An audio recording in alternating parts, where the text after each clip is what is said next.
2009 में कोलंबिया के coal mine के अंदर जमीन के काफी नीचे कुछ साइंटिस्ट मिट्टी की खुदाई कर रहे थे। अब उनका मकसद था 60 मिलियन साल पुराना रेन फॉरेस्ट ढूंढना, क्योंकि यह जगह एक ऐसी जंगल थी जो डायनासोर के खत्म होने के बाद जमीन में नीचे दब गई थी। अब यहाँ पर खुदाई करते करते साइंटिस्ट को एक हड्डी मिलती है जो कि इंसान की कलाई से भी ज्यादा चौड़ी थी। शुरुआत में तो उनको लगता है शायद ये मगरमच्छ की हड्डी हो सकती है, क्योंकि दलदली इलाकों में मगरमच्छ रहा करते थे। लेकिन जब उन्होंने अच्छी तरीके से उस हड्डी को देखा तो उसका शेप थोड़ा अलग था। अब इस पे उनको डाउट होता है कि शायद ये किसी अलग जानवर की हड्डी है।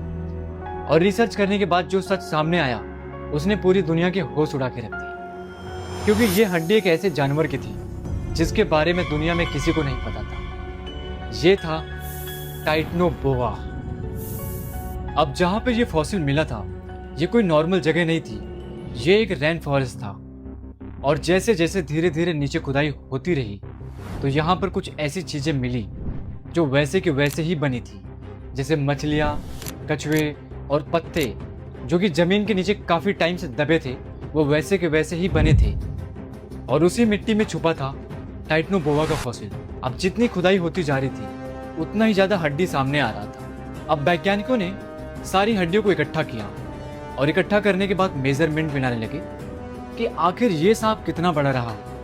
और जब साइंटिस्ट ने उसके साइज का कैलकुलेशन किया तो उनको खुद को हैरानी हुई कि शायद गलती से कुछ अलग अंदाजा लग गया है। अब वो बार बार कैलकुलेशन करना शुरू किए तो मालूम पड़ा कि वही साइज आ रहा है। और ये एक ऐसा साइज था जो आज तक धरती पे किसी सांप का नहीं था, मतलब एनाकोंडा से भी ज्यादा था। अब साइंटिस्ट के कैलकुलेशन के अकॉर्डिंग टाइटनोबोआ लगभग 50 फीट का था। अब एग्जाम्पल से ऐसा समझो कि एक तरफ बड़ी स्कूल की बस खड़ी है और एक तरफ टाइटनोबोआ, तो दोनों का जो साइज है वो लगभग ऑलमोस्ट समान ही रहेगा। और अगर इसका हम कंपैरिजन करें एनाकोंडा के साथ में, तो एनाकोंडा की जो लंबाई है वो लगभग 28 फीट है और उसका जो वजन है लगभग 500 पाउंड है। और वहीं पर टाइटनोबोआ की जो लंबाई है वो लगभग 50 फीट के आसपास है और उसका जो वजन है लगभग 2000 से लेकर 2500 पाउंड तक है। मतलब अगर हम साइज की बात करें तो ऑलमोस्ट जो टाइटनोबोआ एनाकोंडा के डबल है और उसका जो वजन है लगभग एनाकोंडा से 5 गुना ज्यादा है। मतलब आप ऐसा समझ सकते हो कि टाइटनोबोआ का जो वजन था एक एसयूवी कार के आसपास था। अब आप में से काफी लोगों के मन में एक सवाल आया होगा कि आखिर एक हड्डी के दम पे साइंटिस्ट कैसे एक पूरे जानवर का पता लगा लेते हैं कि किस जानवर की हड्डी है और साथ ही साथ उसका साइज कितना रहा होगा। तो इसके पीछे कुछ चीजें काम करती है। सबसे पहले जो हड्डी होती है उसका शेप एंड पैटर्न देखा जाता है, क्यों उसका पैटर्न कैसा, उसका शेप कैसा है। अगर हम बात करें सांपों की, तो सांप की जो रीढ़ की हड्डी होती है उनकी पूरी लंबाई से अटैच रहती है और उनकी हड्डियां उसी में जुड़ी होती है। और टाइटनोबोआ के केस में अब इसकी जो हड्डियां थी उसको आज के समय के बोआ और एनाकोंडा से कंपेयर करके उसके पूरे साइज का अनुमान लगाया गया। अब मेरी तरह आप लोग भी सोच रहे होंगे कि आखिर टाइटनोबोआ इतना बड़ा था कैसे, तो आइए इस चीज को समझते हैं। तो इसके लिए सबसे पहले ये जान लो कि जब भी साइंटिस्ट किसी जानवर का पता लगाते हैं तो सिर्फ ये नहीं देखते कि ये जानवर कितना बड़ा था, कैसा था, बल्कि ये भी देखते हैं कि इसके टाइम पे मौसम कैसा था। और यही सबसे बड़ा रीजन है टाइटनोबोआ के साइज के पीछे। आइए समझते हैं। तो जो सांप होते हैं इनका खून काफी ठंडा होता है और ठंडे खून वाले जानवरों के लिए मौसम गर्म होना काफी इंपॉर्टेंट होता है, क्योंकि इससे इनका जो मेटाबॉलिज्म होता है वो काफी हाई हो जाता है। मतलब ये जो खाएंगे वो जल्दी जल्दी डाइजेस्ट होना शुरू हो जाएगा और इनकी ग्रोथ तेजी से होने लग जाएगी। अब टाइटनोबोआ के टाइम पे जो मौसम था वो काफी गर्म था, जिसकी वजह से टाइटनोबोआ का जो मेटाबॉलिज्म था बहुत ही हाई था।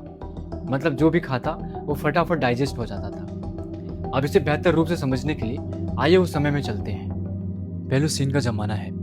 डायनासोर को गए अभी कुछ ही मिलियन साल हुए हैं। धरती धीरे धीरे एक नए दुनिया का रूप ले रही है। जंगल दोबारा उग रहे हैं, हवा गर्म है और इसी दुनिया में रहता है एक असली राजा, टाइटनोबोआ।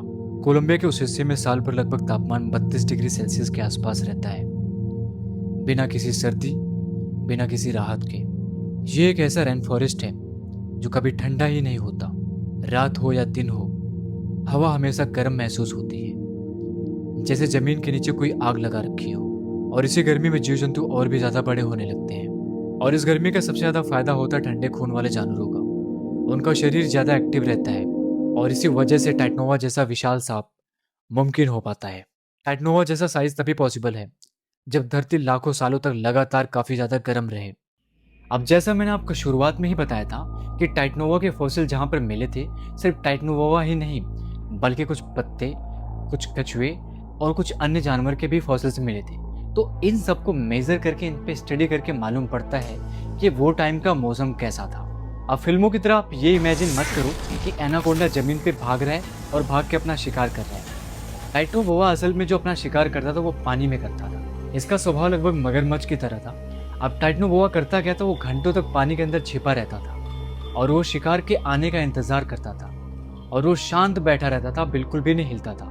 कभी कभी घंटों तक और कभी कभी तो दिनों तक वैसे का वैसा ही बैठा रहता था ताकि शिकार उसके पास आए। और एक बार जब शिकार आता था उसके पास में तो उसकी पकड़ इतनी मजबूत थी, ऐसा वो जकड़ता था कि बड़े बड़े जानवर की हड्डियां तक टूट जाती थी। अब टाइटनोबोआ के जो शिकार थे वो थे कछुए, मछलियाँ और छोटे क्रोकोडाइल। और पानी के किनारे अगर कोई और भी जानवर आ जाए तो वो भी टाइटनोबोआ का शिकार बन जाते थे।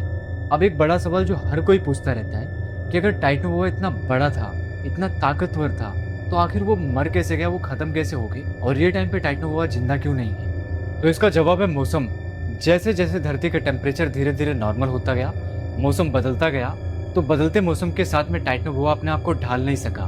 बाकी सारे जो जानवर थे धीरे धीरे मौसम के हिसाब से अपने आप को ढालने लगे, लेकिन टाइटनोबोआ अपने आप को मौसम के हिसाब से नहीं ढाल सका और उसका जो मेटाबॉलिज्म था वो भी धीरे हो गया, जिससे वो जो खाता था वो जल्दी डाइजेस्ट भी नहीं होता था और वो धीरे धीरे करके लेजी हो गया, आलसी हो गया और वो शिकार भी नहीं कर पा रहा था। और यही रीज़न था कि धीरे धीरे करके टाइटनोबोआ इस धरती से खत्म हो गई। सो आई होप गाइस कि आपको ये वीडियो पसंद आया रहेगा।